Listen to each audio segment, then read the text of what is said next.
Lifestyles continues. Are we on? We're on, Charlie. Oh, okay. Charlie Stalker is here, and he's ready to take your calls. Good morning. Good morning. Did you have a good weekend? Had a great weekend. And picked, okay. Go ahead, say it. Tell it. I picked strawberries and I picked cherries out at Farview, which is in Poseyville. Most beautiful North Star cherries, and they're just coming in now. The strawberries are just about over, but they've still got tons of them. So get out there if you want to get some strawberries. Yeah. And 2 weeks, peaches will be ready to... 2 weeks, peaches will be ready to be picked out there. Now, I know and you we're want. going. I know you want to say something about. Yeah, put Azaleas. that up on the screen if you would, please. Pictures for Charlie today. We try and be exact with things that you need to do in your garden at this point. That is lace bug on azaleas. And you don't see it until about the 1st of August to the middle of August. Then you say, oh, what can I do for my azaleas? Well, the horse is already out of the barn. It's too late to do anything at that point. So that's the reason we're telling you now, if you have azaleas, most probably you're going to have this in 2 months.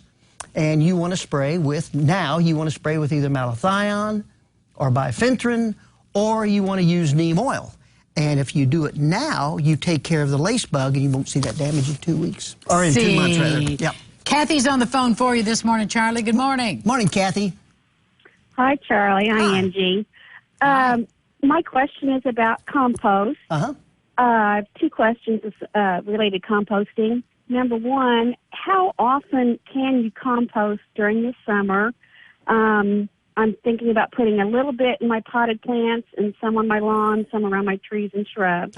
And number 2, I'm having a problem with roots in my compost bin, and I'm not sure if they're coming up from the ground or if they are stemming from material that I'm putting in the bin. Okay. Very good question regarding compost.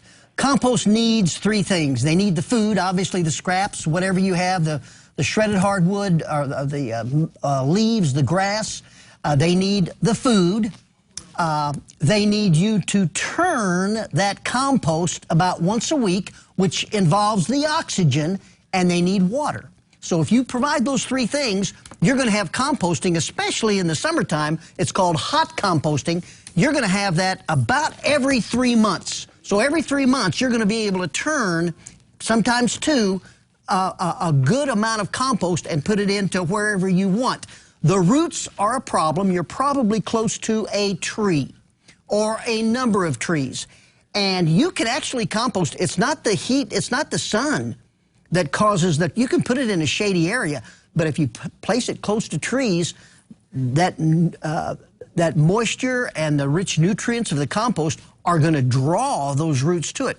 So only thing you can do really is to chop those roots off or change the area where your compost is. And she also wanted to know how often she should use that compost on her potted plants and in her yard. Well, it's ready about once every 2 months, and you know it's ready by just picking it up, and if it just looks like rich soil and smells like rich soil, that's when you want to use it. And you can do it as often as you want.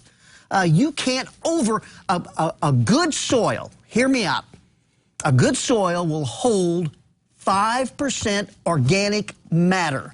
Most of our soils around here are about 1%. So you can't put too much organic compost in your potted plants, in your landscape, in your garden, and it saves on greenhouse gases. Yay. Oh, win-win. Eva is on the phone. Yeah. Morning, Good morning. Eva. Good morning. Are you there? Yes. Oh, there you go. Hi, Eva. What is your question for Charlie? When can you transplant azaleas? When can you transplant azaleas? It's really best if you wait to the second killing frost, which would be in November. But if you feel you have to do it now because you're going to be moving or you're doing some landscaping and some rehab work, what you want to do is water the azaleas in real well. And even maybe dig a little moat around them, water that in, come back the next day, water it in again. The 3rd day, you can dig it out with much soil as you can work with as you go.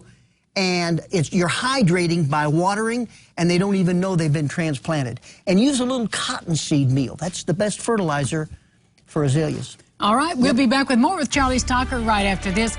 Give us a call.